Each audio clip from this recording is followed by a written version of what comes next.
Chemistry फिर से आ गई मैं एक नए वीडियो के साथ। आज मैं आपको मिलवाने वाली हूँ मिसेस मधु शाह और मिस शिखा शाह से।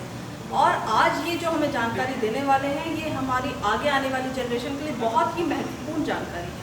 और इस जानकारी का फ़ायदा उठाकर अगर हमने इन चीज़ों को अपने जीवन में इस्तेमाल करना शुरू किया तो हमारे आगे आने वाली जनरेशन हमें थैंक यू बोलते हुए नहीं थकेगी। तो मैं बात करना चाहूँगी मिसेस मधु शाह और मिस शिखा शाह से, जो हमें बताएंगे कि जो सामने चीज़ें रखी हुई हैं ये क्या है और इनको बनाने का तरीका क्या है और इनका यूज़ क्या है। सो मिस शिखा, आप प्लीज़ बताएंगे कि ये जो चीज़ें हैं और ये जो पीछे हम बोर्ड्स देख रहे हैं ये क्या है, ये संस्था क्या है, किसने इस संस्था की स्थापना की और ये कैसे काम करता है। Hello ma'am, thank you for your question. So basically हम स्क्रैपशाला में इको फ्रेंडली ऑल्टरनेटिव्स बनाते हैं जो प्लास्टिक का रिप्लेसमेंट है। जैसे बैम्बू टूथ ब्रशेज़ हो गए, ज़ीरो वेस्ट ट्रैवल किट हो गया, या अगर आप यहाँ पे पड़े सामान देखोगे कोकोनट कॉयल के हाउस कीपिंग ब्रशेज़ हो गए। पुरानी ऑडियो कैसेट को हमने एक की होल्डर का रूप दिया हुआ है। पेपर रोलिंग से हमने न्यूज़पेपर से ये पेन स्टैंड बनाया हुआ है। अमेजिंग। पुराने वुड से हमने ये केक टॉपर्स बनाए हुए हैं। यूजुअली आप मार्केट में जब देखते हो तो आपको प्लास्टिक के केक टॉपर्स मिलते हैं जो आप 1 घंटे के अंदर ही फेंक देते हो। ये रीयूजेबल केक टॉपर्स हैं। और उसी तरीके से जो पुरानी अल्कोहल बॉटल होती है उससे हमने होम डेकोर और वाटर स्टोरेज की बॉटल्स बनाए हुए हैं। अगर आप ये देखोगे टायर ट्यूब से बना हुआ ये चारपाई है। प्लांटेबल गणेशा हैं। तो यूजुअली मार्केट में पीओपी के प्लास्टर ऑफ पेरिस के गणेश मूर्ति मिलती है जो काफ़ी ज़्यादा पोल्यूशन करती है। ये पूरा क्ले का बना हुआ है और इसमें बीज भी डले हुए हैं। तो इसी तरीके के प्रोडक्ट्स हैं। ये कोकोनट से बना हुआ नेचुरल बाउल है। और हमने ये स्थापना इसीलिए की है इस ऑर्गेनाइजेशन की ताकि लोगों को इको फ्रेंडली ऑल्टरनेटिव्स मिल सकें हर उन चीज़ का जो नॉन बायोडिग्रेडेबल या एनवायरनमेंट के लिए हार्मफुल है। मधु जी, मैं आपसे जानना चाहूँगी क्योंकि आई थिंक ये स्क्रैपशाला की शुरुआत आपसे ही हुई है। तो उस ज़माने में इस तरह की सोच कहाँ से आपके मन में आया कि मैं इस तरह से कुछ शुरू करूँ। मेरी माँ ने मुझे बचपन में एक उपहार दिया था, पुरानी चीज़ों से नहीं बना।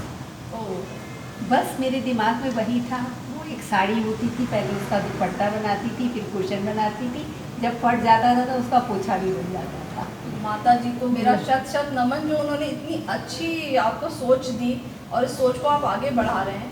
और मैं जब कोई भी प्लास्टिक की एक बॉटल का कुछ बना लेती हूँ तो मुझे लगता है मैंने देश के लिए बहुत अच्छा काम किया है कि मैंने एक कूड़ा बनने से रोका है और उसको खूब अच्छे से ऑर्गेनाइज करके वहाँ पे रखा है। बिल्कुल बिल्कुल। और इसमें आपके साथ कितने लोग जुड़े हुए हैं।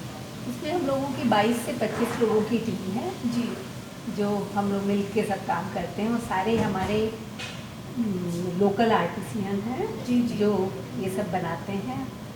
और ये जो स्क्रैपशाला है ये एट प्रेजेंट कौन सी जगह पे आप। ये वाराणसी में रविनपुरी पे है। रविनपुरी में। तो इसमें मधु जी मुझे आपसे पूछना था कि सबसे पहला आपको कौन सा ऐसा स्क्रैप था जिसके बारे में लगा कि मुझे इसे रीयूज़ करना चाहिए। सबसे पहले मुझे सबसे पहले ये प्लास्टिक की बॉटल्स ही दिखी जी, जो पेप्सी की, और सब मैंने प्लांटर बनाने पहले शुरू किए जी। तब शिखा आईटी में पढ़ती थी जी। और मैं उसको बना के एक फ़ोटो डालती थी जी, तो वो हमें पास करके बताती थी कि ये मम्मी सही है या नहीं। फिर मैं कई जगह लेके गई, मैंने कई लोगों को गिफ्ट देना शुरू किया जी। तो लोगों से इतना ज़्यादा मुझे वो मिला। आपके पास अभी कुछ है प्लास्टिक के ऐसे प्लांटर या कुछ? हाँ, कुछ प्लांटर दिखाना। इको ब्रिक वाला वो टेबल ले आओ, इको ब्रिक वाला। और दोनों चीज़ें। एक ये इको ब्रिक का स्टूल है, स्टूल बना हुआ है ये सारी, और ये काफ़ी वेट सह लेता है। अच्छा, इसको आप बैठ के भी देख सकती हैं। जी, शिखा, जी। एक बार इसमें बैठ के दिखाना। सो फ्रेंड्स, ये आप देख ही सकते हैं कि शिखा जी इको ब्रिक से बनी हुई स्टूल पे बैठी हैं और उन्हें कोई डर नहीं लग रहा है कि वो गिर जाएंगे। आप समझ सकते हैं कि कितनी स्ट्रांग है।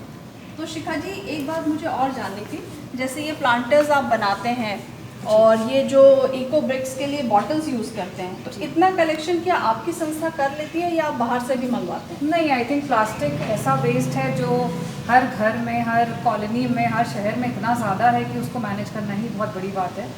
तो अभी बनारस का ही वेस्ट से हम काफ़ी कुछ प्रोडक्ट्स बना रहे हैं। जी जी जी। और अगर आपके पास अभी पॉसिबल है तो एक इको ब्रिक बॉटल बनाकर आप दिखा सकते हैं। बिल्कुल।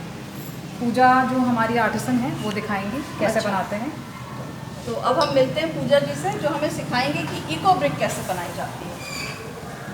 Hello ma'am. हेलो पूजा, कैसे हो आप? मैं ठीक हूँ। आप बहुत ही नोबल कॉज के लिए कुछ काम कर रहे हो। इतनी यंग जनरेशन जब ये काम करती है तो मुझे देख के बहुत खुशी होती है। सो पूजा प्लीज़ बताइए। हाँ मैम, ये वेस्ट है प्लास्टिक से जो हमारे घर में नॉर्मली मिल जाता है। इसे कलेक्ट करने के बाद इसको अच्छे से हमने वॉश किया हुआ है। फिर वॉश करने के बाद हम इसको सीजर से छोटे छोटे पीसेस इसके कट करते हैं।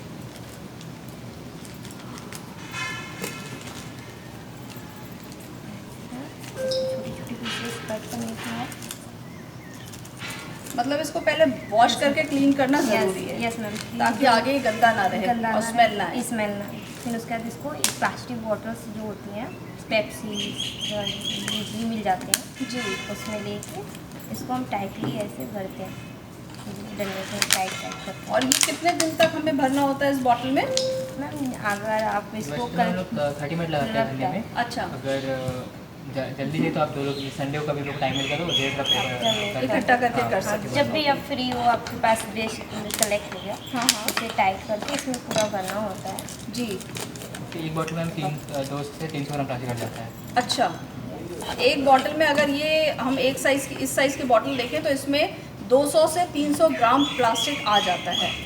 फिर उसके बाद टाइटली इसे भर के इसको ऐसे- चेक कैसे करेंगे कि ये स्ट्रॉन्ग बन गया? इसको इसे प्रेस करेंगे तो ये दबेगा नहीं। अगर दब रहा है तो जैसे मैंने ये देखी दब रहा है तो ये सही नहीं है। ये प्रेस करने पे दब नहीं रहा। दबना बंद हो गया, मतलब ये स्ट्रॉन्ग हो गया। यस ये मैम। एकदम ईंट का काम करेगा। जी जी जी। हाँ, तो जितना- इससे जैसे आपने इसके पहले कोई एक्सपेरिमेंट ऐसे किया है जहाँ पे ईंटों की जगह इस ब्रिक को यूज़ किया है? हमने स्क्रैप शाला भी बना रखी है। ओह वाह, बहुत ही सुंदर। इससे मतलब मैम अगर आपका गार्डन है तो इससे आप अपने गार्डन में क्यारी बना सकती हैं, हाँ, हाँ। स्टूल बना सकती हैं। जी। और नॉर्मल वॉशरूम का अगर थोड़ा सा किसी को काफ़ी स्पेस है अगर गार्डन वगैरह में तो वॉशरूम का दीवार बना सकती हैं। अच्छा। कोई भी दीवार आप आउटलाइन कर सकती हैं। कर सकती है। हाँ। ये बारिश पानी सब झेल लेगा? सब इसमें बस थोड़ा सा problem- आग से मैं बचाना है, हाँ बाकी सब हाँ, कुछ बेल्ट ना हो बस। अदरवाइज हम उससे मतलब कोई ऐसी दिक्कत जगह नहीं। ना लगाए जहाँ पे आग का हाँ। इस्तेमाल होता है। अगर साइड कोई आग जला दिया तो थोड़ा ध्यान देना पड़ेगा, बाकी कोई दिक्कत नहीं। बाकी कोई प्रॉब्लम नहीं। बहुत ही उम्दा विचार है ये और बहुत ही ब्यूटीफुल सा क्रिएशन है।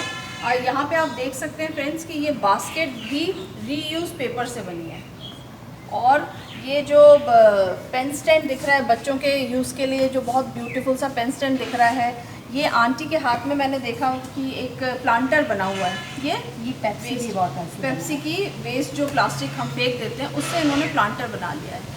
इस तरह से हम भी अपने घरों में कई सारी वेस्ट चीज़ों को यूज़ करके बहुत ही क्रिएटिव और अच्छा सामान बना सकते हैं।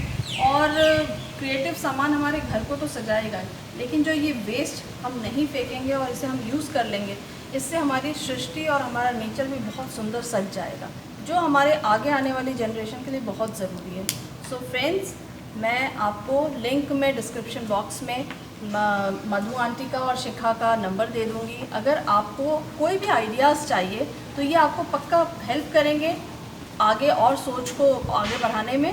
और अगर आप कोई प्रोडक्ट्स इनसे ख़रीदना चाहते हैं तो वो भी आपको नंबर पे कॉल करने में ऑनलाइन मिल जाएंगे।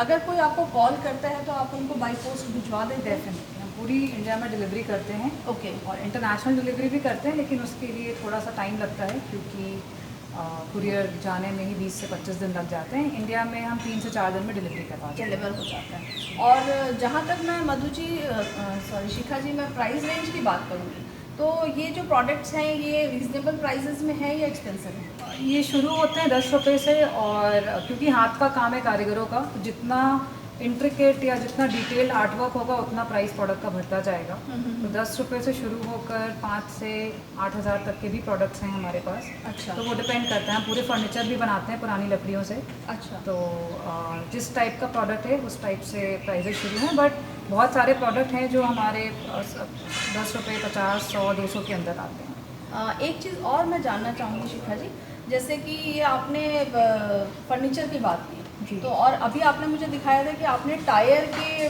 रबर से भी जी। फर्नीचर बनाया है। तो लाइक बड़े बड़े टायर्स भी होते हैं जो कई जी। गाड़ियों के वेस्ट हो जाते हैं, तो क्या उनका भी कोई यूज़ है? जी, उनका भी हम फर्नीचर बनाते हैं। अगर आप ये पोस्टर देखोगे, इसमें पुरानी खिड़कियों से बनाया हुआ ये कैबिनेट है। अच्छा, तो ये जितने पुराने विंडो फ्रेम है उससे हमने बनाया हुआ है। ओके। उसी तरीके से टायर के फर्नीचर भी हैं, वो हमारी वेबसाइट पे हैं या अच्छा। हमारे इंस्टाग्राम पेज पे मिल जाएंगे फ़ोटोज़। अगर कोई उनका वेस्ट टायर आपके पास भेजना चाहे तो वो भेज सकता जी है? जी, वो उससे भेज भी आप सकता है, हम उनसे खरीद भी लेते हैं, कई लोग डोनेट भी करते हैं। डोनेट भी करते हैं जी। और उससे फिर आप उनको फर्नीचर बना जी। के भी दे देते हैं? जी जी। और उनका प्राइजेस लाइक उनके जो चार्जेस होते प्राइस हैं 500 रुपये से लेकर, जैसे मैंने बताया कि जितना आप अगर आप टायर पे बहुत डिटेल पेंटिंग कराओगे तो कॉस्ट बढ़ता जाएगा, ओके, क्योंकि एक कारीगर जब उसको बनाता है तो उसमें काफ़ी समय खर्च हो जाता है। बिल्कुल। तो उसके हिसाब से प्राइस होता है। ठीक है। सो शिखा जी और मधु जी, मुझे आपसे बात करके बहुत अच्छा लगा और बहुत अच्छा लगा कि आज मैं भी हिस्सा बनी स्क्रैपशाला की, और आगे मैं कोशिश करूँगी कि मैं भी ऐसी ही चीज़ें यूज़ करूँ जो हमारे प्रकृति को हार्मफुल ना हो और हमारी प्रकृति को और सुंदर बनाने में हमारी हेल्प करे। और फ्रेंड्स, डिस्क्रिप्शन बॉक्स में मैं शिखा जी का और मधु जी का नंबर दूंगी, आपको जो भी मंगवाना हो आप उनसे कॉल करके मंगवा सकते हैं। एक और डाउट आया शिखा जी मेरे दिमाग में कि अगर कोई चाहे कि उसे वीडियो कॉल पे देखनी है चीज़ तो क्या पॉसिबल है? आप वीडियो कॉल पे भी देख सकते हो, हमारी वेबसाइट, हमारे सोशल मीडिया पेज, व्हाट्सएप के थ्रू भी आप हमारे टीम से कनेक्ट करके आप अपने हिसाब से प्रोडक्ट सेलेक्ट कर सकते हैं। ठीक है, thank you so much Shikha ji, Thank you. इतने Thank valuable you, time ma'am. के लिए। आपका टाइम Thank you, बहुत ma'am. वैल्यूबल है, मुझे Thank पता you, है। ma'am. Thank you so much Madhu ji, और मुझे बहुत अच्छा लगा। और friends, please do like, share my video and subscribe to my YouTube channel, और स्क्रैपशाला के वेबसाइट पे जाकर चीज़ें खरीदना ना भूलें। Thank you so much.